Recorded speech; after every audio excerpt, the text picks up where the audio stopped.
All right, welcome to our next remote lesson here. So I want to talk about composite functions. That is things like f of g of x, or in the context of things that we haven't seen yet. We've talked about how to find derivatives of square root of x, but what if it was the square root of sine of x? Or we know that the derivative of e to the x is easy enough, just e to the x, but what about e to the zero point 0.4 times x minus 8? There's a whole variety of different combinations of functions we haven't yet addressed. So here are three examples in which each case we could separate it out into two component functions that are composed with one another, where either of those two pieces, if they were on their own, we would know how to find derivatives, but now they're put together not by multiplication or division, but rather by function composition. So another way to think of this is when we have somewhat like an extra step in order of operations, but that other step isn't add, subtract, multiply, divide, but a whole other function like, and then take a square root, and then evaluate the sign of your result, and then, put that as an exponent on something. So that's what we've got here. For instance, m of x equals the square root of x cubed minus 5. I know if I were evaluating m of x, first I'd sub in a number for x, raise it to the third power, and subtract 5. But all that part under the square root, if that were the entire function, that would be something I already know how to take the derivative of. But after I've done that polynomial evaluation, this cubic polynomial, then I take a square root, which makes it no longer a polynomial, nor is it the square root of a linear x like we had before. It's something else. So we can separate this out thinking of g of f of x. So f of x is the inner function, or the first function used in terms of order of operations, and then g is what's done afterward. I can think of this as g of f of x if I think of f of x as that radicand, the x cubed minus 5, and g of x as the square root function, square root of x. So that g of f of x would be, instead of square root of x, it'd be square root of f of x, or square root of x cubed minus 5. So for these other two functions, you can see we could do the same sort of thing. For function p of x, if I were evaluating this, thinking about where the x is in this, I'd figure out what 3x to the 8th is first. X to the 8th and then times 3. But 3x to the 8th, if it were on its own, it'd be a simple find the derivative. That's just a power function. It's just that this is the power on an e, making this an exponential function with a compound exponent. Or in terms of this structure here, first we find 3x to the 8th, and then we exponentiate it on e. Or that's 3x to the 8th as the exponent on e. G of f of x, with this definition for g and this definition for f, would come out to be this function p of x here. And similarly with function q, 1 over x squared, otherwise known as x to the negative 2, could be our inner function, this f of x of the composition, and then take the sign value of that 1 over x squared. All right, so then g is the sine function and f is the 1 over x squared function, or we've got this sort of relationship. Now, it's great to be able to break these down, and that's the first step in thinking about how do I find a rate of change function, a derivative for these. But again, like product and quotient rule, it's not just as easy as stick the two results back together again. It's, in fact, for like if I were thinking of the first expression m, r sub m of x, well, it's not the, like, how do I find the derivative of x cubed minus 5? Well, that's 3x squared. How do I find the derivative of the square root of x? Well, that's 1 over 2 times the square root of x. But r sub m of x is actually neither of those two suggested things. It's a slightly different combination, and I want to show you how it's derived, just not with an algebraic proof, but a kind of think through it proof that involves multiplication. or scaling. So just a reminder about rate of change again. We've talked about this rate of change since the first or second day of class. If I have a constant rate of change, I can use this over any size interval. But in general, we're going to talk about small intervals, making small amounts of change, differential amount of change. So suppose I have a function f, and its rate of change function is called f prime.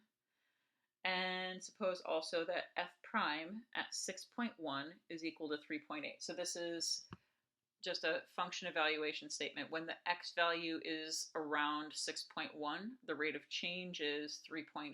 And how we interpret that, remember, is that if I move x a little bit away from 6.1, if I change x by an amount dx, then the value of f of x changes by 3.8 times as much. Or in symbols, that, dy equals mdx sort of expression. I'll just update that to include the name of this function isn't y, it's f as the original function and f prime as the rate of change function. So d f of x, the change in f of x is 3.8 times the change in x, or I could say it's f prime of 6.1, that's equal to 3.8 times dx. So these are both dy equals mdx sorts of statements. We're talking about making a small amount of change around x equals 6.1. That's where this comes from.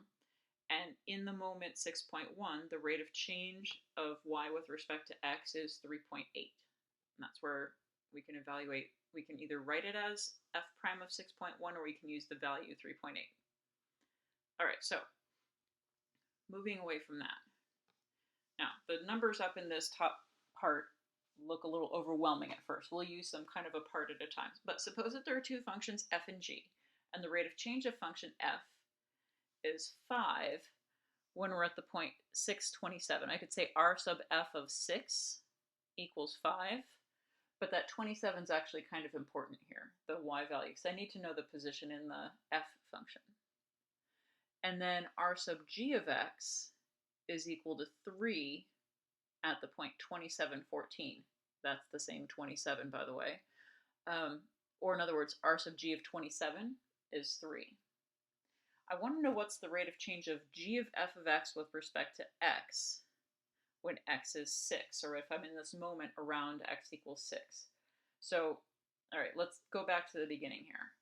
So if I'm around x equals 6 and I change the input a little bit, we're talking about the rate of change of g of f of x. So starting from the inside, x is around 6 and I'm changing a little bit. So, all right, dx is a small amount of change in this, so that should change function f's value. And function f's value, changes with respect to x at this rate 5 when I'm around x equals 6. So that part I've got so far. So if we change by this amount is dx, then df is going to be 5 times as much, because it says so. The rate of change of f is 5 when we're at this point where x is 6. All right, so what makes this a little bit confusing is that in terms of compositions of functions, remember we talked about first you find like if you were substituting in, first you find the inside value and then you apply the second function. So first evaluate 3x to the 8th and then put that as an exponent on e. Well, this is the equivalent of, well, I have to evaluate f of 6. It's 27. Function g, the outer function, is going to be applied to this 27, the result of function f. So we changed x a little bit away from 6, which made f change by 5 times as much based on this statement. Which means the input to g changes a little bit. Now the input to g wasn't x. The input to g is f of x, meaning f of 6 or 27. So we're moving the input of g a little bit away from 27. How much does that change the output of g? Oh, well, 3 times as much. So if this is how much the input to G changes, the output to G, dg, is 3 times the change to the input. So symbol-wise, I could talk about dx, this is 5 dx, and this is 3 times 5 dx. But notice what that is then. That's the rate of change of f with respect to x multiplied by the rate of change of g with respect to df, the change in f. So the idea of chain rule, or finding the derivative of a composite function, a composition of functions, is that you get to multiply together the individual rates of change relationships. Now, when we're writing a function, it's not individual numbers like this. But notice also that this 15 isn't r sub f of 5 and r sub g of 5. It's r sub f of 5 and r sub g of, well, the output here, 27, or r sub f of 6 and r sub g of 27. Because g is the outer function, its input is f of x, or its input is the output values from function f. So how this goes together is a little bit messy, but bear with me for just a minute. We'll go through several examples. In symbols, though, what we need for a function, as opposed to just a specific numerical value, to find the rate of change of g of f of x, I need the rate of change of f with respect to x, that inner function's derivative, multiplied onto, well, the outer function's derivative, but not with respect to x. It's the outer function's derivative with f of x as the input. So let's take a look at what that looks like.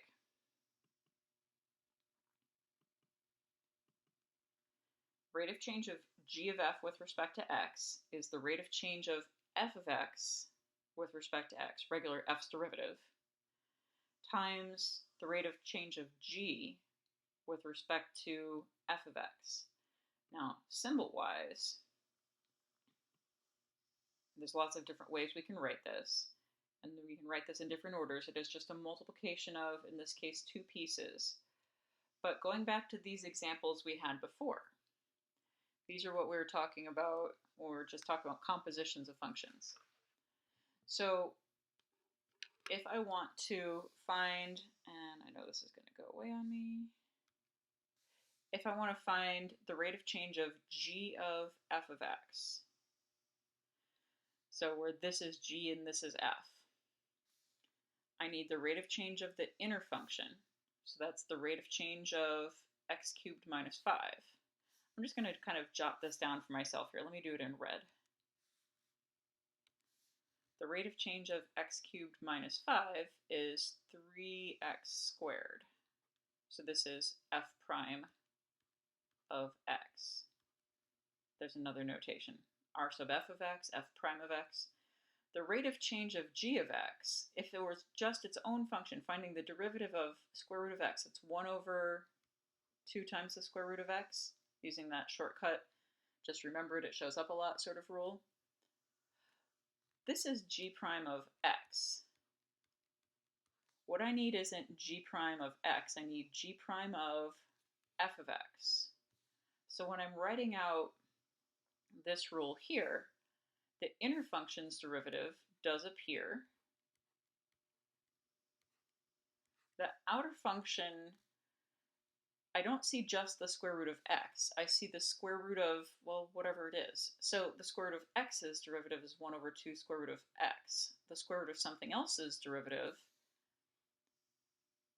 that inner part, we're going to leave that intact. I'm going to have 1 over 2 times the square root of x cubed minus 5. Or in other words, it's this format, but think of this as, this is g prime of x. I want g prime of f of x, and guess where f of x is listed?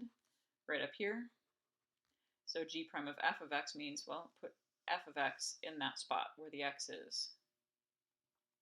And that's what we have here. And again, don't worry about trying to simplify this or make it look pretty. I could put this into a fraction, 3x squared over 2 times the square root, but we don't have to. All right, here's the second example. I'm going to pick a different color for this one. So I can find the derivatives of either of these two pieces, the inner part. I'll just quickly simplify this, 24x to the 7th, instead of leaving it as 3 times 8x to the 7th, just for simplicity's sake. Derivative of e to the x with respect to x is e to the x. So this is g prime of x. I need g prime of f of x. This is f prime of x, which I do need. So I'm just using another notation. So again, if I have g of f of x that I'm trying to take a derivative of, just to use the same notation, I need f prime of x times g prime of f of x. Those two lines say the same thing. So I need f prime of x, 24x to the 7th, times, not e to the x, but e to the f of x. And e to the f of x would be e to the 3x to the 8th. I want to go through this third one, then talk about another way you can maybe visualize how to find these derivatives. Last one though, let's see, green. I know that this function is equal to x to the negative 2. So if I take its derivative, finding f of x, I'd have negative 2x to the negative 3 using power rule. So this is my f prime of x. And g of x is sine of x. G prime of x would be, let's see, derivative of sine is positive cosine of x. So the only thing is we need g prime of f of x. So when we're writing this out, I do need f prime of x, just as it's listed, or the inner function's derivative, negative 2x to the negative 3 times, not quite cosine of x, I want cosine of f of x. Cosine of this, 1 over x squared.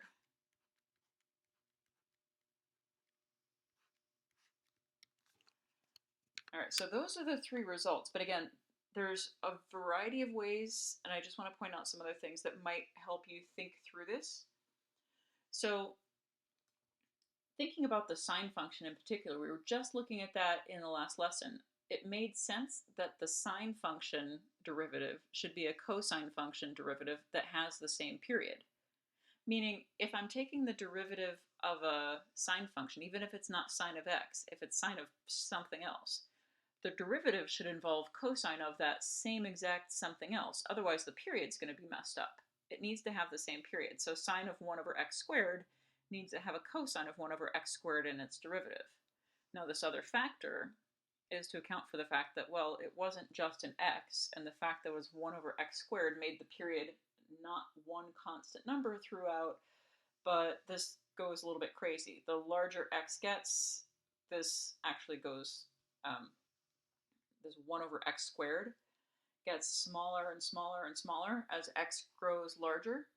So it's not quite a sine function. Like if you graph this, it doesn't look like a standard sine function anymore, but there's something about the derivative of a sine function needs a cosine function with the same input to it. Or sine of x's derivative is cosine of x. Sine of something else's derivative is cosine of that something else. This other factor tagged on, sometimes I just refer to this as the chain rule factor, is the derivative of that something else. Because you can maybe imagine if the original function hadn't been sine of 1 over x squared, but let me make up some crazy math notation. Let me just say we had a function, I'll call it m. M of x is sine of star.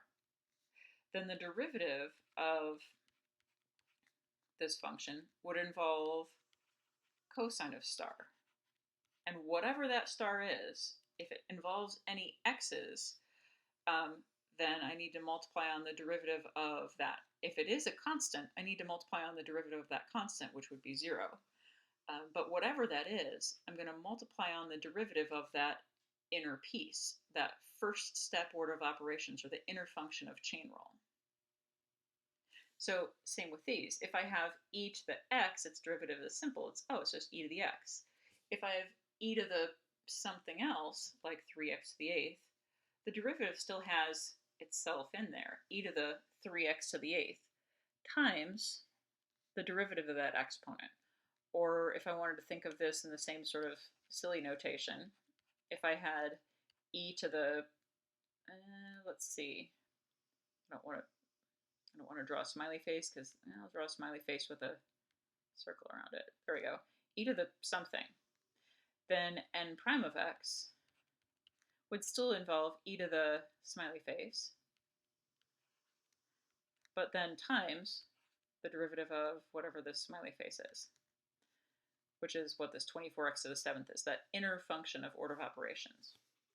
Or, same here, I have a square root of something, or more generally, I have a power of something. I have some whole expression that's raised to a numerical power. So let's see. What letters can I? W. W of x equals something to the n power. So I'll imagine that this crazy star here is some function of x, and n is a number. W prime of x then would be, well, n times whatever that was to one lower a power, and then figure out what the derivative of this crazy stuff inside is. So it's just the idea that it doesn't matter the specifics of what types they are of functions stuck together. The chain rule is still put together the same way. And in each of these cases, actually, I wrote it the opposite order from how I have up here, just because of the way I was thinking about it, finding the derivative of the outer part, leaving the inner part as it was, and then as a separate factor, in this case, written second, it doesn't really matter the order, multiply on the derivative of that inner function. All right, that's it for now.